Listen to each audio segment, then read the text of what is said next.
Eu vou continuar um pouco esse debate, porque eu acho que ele é importante. Agradeço a contribuição, vereador Renato, porque é isso, né? Até então, tem esse débito, e como fica?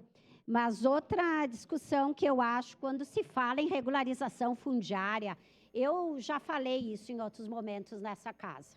Outros momentos que eu entrei, algum tempo antes do governo golpista do presidente Temer assumir, se falava em assentamentos precários. E a regularização fundiária envolvia uma série de condições daquele núcleo. Envolvia condições de saúde, de saneamento básico, de transporte. Se previa regularizar todo o núcleo, que era um núcleo precário.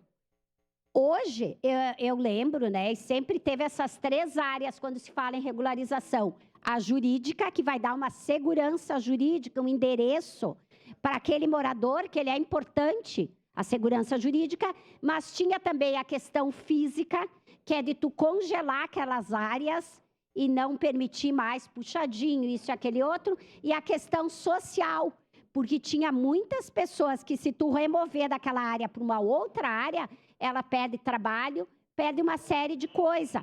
Então, a regularização, ela tem que ser vista nesse todo. Hoje, a regularização virou só a questão, inclusive mudou o nome, né? De assentamento precário para núcleo urbano informal consolidado, que vê só a questão da segurança da posse do ponto de vista jurídico. Então, é esse debate que nós temos que fazer.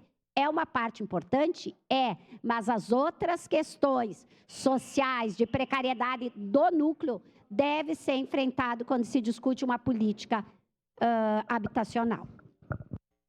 Obrigado.